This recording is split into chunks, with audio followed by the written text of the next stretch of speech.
بسم اللہ الرحمن الرحیم۔ یاد باری تعالیٰ ہے جب مومنوں نے کفار کے گروہوں کو دیکھا تو کہنے لگے یہ وہی ہے جس کا وعدہ ہم سے اللہ اور اس کے رسول نے فرمایا ہے، اور اس کے رسول نے سچ فرمایا۔ اس بات نے ان کے ایمان اور فرما برداری میں اضافہ کیا۔ اللہ تعالیٰ نے ارشاد فرمایا، وہ لوگ جن کو لوگوں نے کہا بے شک لوگ تمہارے لیے جمع ہو گئے ہیں، بس ان سے ڈرو، تو ان کا ایمان بڑھ گیا اور کہنے لگے حسبنا اللہ و نعم الوکیل، کہ ہمیں تو اللہ ہی کافی ہے اور وہ خوب کارساز ہے۔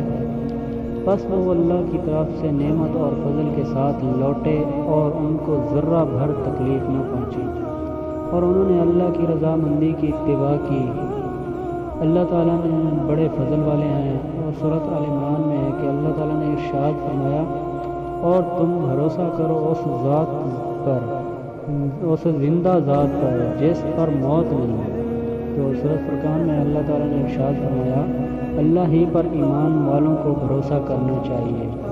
اللہ تعالیٰ ارشاد فرماتے ہیں کہ جب تم عزم کر لو تو پھر اللہ پر بھروسہ کرو۔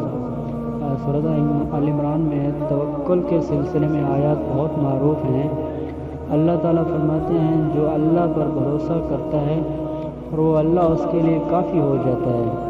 اللہ تعالیٰ ارشاد فرماتے ہیں کہ بے شک مومن وہی ہیں جب ان کے سامنے اللہ کا ذکر کیا جائے تو ان کے دل نرم پڑ جائے، اور جب ان پر اس کی آیات کی تلاوت کی جاتی ہے تو وہ آیات ان کے ایمان میں اضافہ کر دیتی ہیں اور اپنے رب ہی پر بھروسہ کرتے ہیں۔